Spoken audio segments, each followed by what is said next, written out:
সুপ্রভাত সকলকে। আজ আমরা বিভূতিভূষণ বন্দ্যোপাধ্যায়ের লেখা আম আঁটির ভেপু গ্রন্থের প্রথম এবং দ্বিতীয় অধ্যায় অর্থাৎ কুঠির মাঠ এবং আমের কুশি এই দুটি অধ্যায় নিয়ে আলোচনা করব। এর আগে আমরা বিভূতিভূষণ বন্দ্যোপাধ্যায়ের লেখা চাঁদের পাহাড় গ্রন্থটি আমরা সকলেই পাঠ করেছি এবং একটি শিশু সাহিত্য হিসেবে আম আঁটির ভেপু এবং চাঁদের পাহাড় এই দুটি গ্রন্থই বাংলা সাহিত্যের জগতে এক বিশিষ্ট স্থান অধিকার করে আছে। বিভূতিভূষণ বন্দ্যোপাধ্যায় একজন শিশু সাহিত্যিক হিসেবে তার অবদান বাংলা সাহিত্যের জগতে চিরস্মরণীয়। আম আঁটির ভেপু একটি তার জন্য উল্লেখযোগ্য অবদান। এই গ্রন্থটির প্রথম অধ্যায় হলো কুঠির মাঠ, যেখানে আমরা কেবলমাত্র অপু এবং তার পিতা হরিহরকেই দেখতে পাই। যদিও সমগ্র গ্রন্থটি অপু এবং দুর্গা এই দুই ভাই বোনকে কেন্দ্র করেই আবর্তিত বা রচিত হয়েছে। তাদের ছোটোখাটো নানা দুষ্টুমি, তাদের নানা খেলাধুলা, তাদের দৈনন্দিন জীবনের ওঠা পড়া, নানা হাসি কান্না, দুঃখ আনন্দ সমস্ত কিছুই এই অধ্যায়টিতে, এই গ্রন্থটিতে বর্ণিত হয়েছে। তাই ছোট্ট অপুর জবানিতে লেখা অর্থাৎ কথকের ভূমিকায় থেকে অপু এই গ্রন্থটি যে রচনা করেছেন তা যেন বিভূতিভূষণের নিজের শৈশবকেই তুলে ধরেছে এই গ্রন্থটিতে। বিভূতিভূষণ নিজে ছিলেন একজন প্রকৃতি প্রেমিক লেখক, যার প্রমাণ আমরা এর আগে চাঁদের পাহাড় গ্রন্থে পেয়েছি। আম আঁটির ভেপু গ্রন্থতেও অপুর মাধ্যমে বিভূতিভূষণ তার এই প্রকৃতি প্রেমকেই আমাদের এই গ্রন্থটিতে তুলে ধরেছেন। কুঠির মাঠ অধ্যায় প্রথম অধ্যায় এই গ্রন্থে আমরা দেখি যে ছোট্ট অপু প্রথমবার তার বাবার সাথে গ্রামের বাইরে কুঠির মাঠ দেখতে গিয়েছে। খুব সাধারণ একটা জায়গা, যেখানে নীলকর সাহেবদের তৈরি করা একটি কুঠির ভগ্নাবশেষ রয়েছে। দ্রষ্টব্য বস্তু হিসেবে হয়তো সেটা খুব একটা আকর্ষণ বা উল্লেখযোগ্যতা নেই, কিন্তু ছোট্ট অপুর কাছে এই প্রথমবার গ্রামের বাইরে বেড়াতে যাবার যে আনন্দ এখানে প্রকাশিত হয়েছে তা এক কথায় অনবদ্য। গ্রামের পথে রাস্তায় চলতে চলতে আর অন্যান্য প্রতিবেশীদের সঙ্গে হরিহর ব্যস্ত থাকলেও অপু কিন্তু ব্যস্ত ছিল প্রকৃতির নানা রূপের সন্ধানে। তাই সামান্য খরগোশ দেখেও সে আনন্দে আত্মহারা হয়ে গেছে। আলকুশি ফল দেখতে গিয়ে তার বকুনি সে খেলেও কিন্তু তার কাছে অসম্ভব আকর্ষণ করেছে আলকুশি। সে জানতো না আলকুশি ফল একটা বিষাক্ত ফল, সেখানে হাত দিলে তার হাতে প্রতিক্রিয়া দেখা দেবে। বাবা তার কথায়, হরিহর তার ছেলের কথায় জিজ্ঞাসায় অতিষ্ঠ হয়ে উঠলে অপু কিন্তু একবারের জন্যও প্রশ্ন করতে বিরত হয়নি। ছোট্ট অপুর মধ্যে দিয়ে বিভূতিভূষণ যেন তার নিজের শৈশবে সমস্ত জিজ্ঞাসাকে তুলে ধরেছেন তার পিতা হরিহরের সামনে।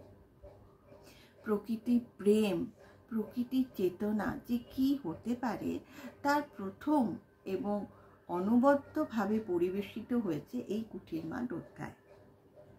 আমাদের দ্বিতীয় অধ্যায় হলো আমের কুশি, যেখানে আমরা প্রথম দুর্গার অনুপ্রবেশ পাই। দুর্গা হচ্ছে অপুর দিদি, একটি 10-11 বছরের বালিকা, গ্রামের নিতান্ত সাধারণ বালিকা, কিন্তু দুর্গার মধ্যে বিশেষ কয়েকটি গুণ ছিল। কি ছিল? সেখানে দুর্গা ছিল অপুকে অসম্ভব স্নেহ করত।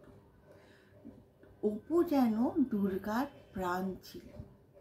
তাই অপুর কোনো কথার খেলাপ বা অপুর কোনো কষ্ট হবে এরকম কখনো কোনো কাজ দুর্গা কখনো কিন্তু করেনি। দুর্গা ছিল বিভূতিভূষণের কলমে প্রকৃতির কন্যা। কেন না, প্রকৃতি দুর্গাকে যেরকমভাবে আকর্ষণ করত অপুকেও করতো অবশ্যই, কিন্তু দুর্গার মতো প্রকৃতির কোলে যেন লালিত হওয়া কন্যা আমরা গ্রাম বাংলায় খুব কম দেখেছি। এর প্রধান কারণ ছিল দুর্গা সারা দিনের মধ্যে বেশিরভাগ সময়টাই নানা গ্রামে নানা বন জঙ্গলে ঘুরে ঘুরে বেড়াতো, এবং যেখানে যে ফলটা পেকেছে, কোথায় পেয়ারা পেকেছে, কোথায় কুল পেকেছে, কোথায় আম পেকেছে, সমস্ত সে সংগ্রহ করে আনতো কার জন্য? অপুর জন্য। তাই এই আমের কুশি দ্বিতীয় অধ্যায়ে আমরা প্রথমবার দুর্গাকে দেখি যে সকালবেলায় মায়ের অনুপস্থিতিতে কতগুলো কাঁচা আম সে কেটে এনেছে দুই ভাই বোনে খাবে বলে। এখন মায়ের অনুপস্থিতিতে কেন না, যারা খুব ভালো করেই জানে, বিশেষত দুর্গা খুব ভালো করেই জানে যে মা যদি বাড়িতে থাকে তাহলে তাকে কিন্তু এই কাঁচা আমগুলো খেতে দেবে না, দেবে তো নাই, বরঞ্চ আরও বকাবকি করবেন। তাই অত্যন্ত বুদ্ধি খাটিয়ে দুর্গা মায়ের অনুপস্থিতির সময়টাই বেছে নিয়েছে এই আম খাবার জন্য।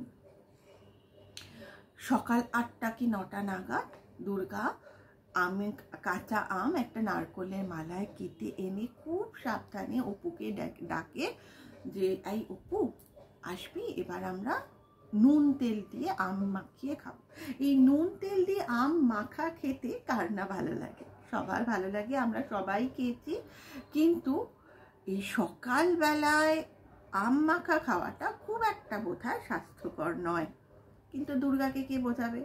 দুর্গার এই ছোট্ট খাট্ট দুষ্টুমিগুলোই ছিল দুর্গার জীবনের একমাত্র প্রতিপাদ্য বিষয়।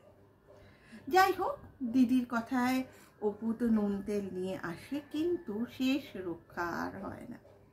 তারা যখনই এই নুন তেল মাখিয়ে আম মাখা খেতে শুরু করে, ঠিক তখনই বাড়িতে সর্বজয়ার প্রবেশ ঘটে, এবং প্রবেশ করেই সে দুর্গাকে খুঁজতে থাকে যে দুর্গা কোথায় গেল।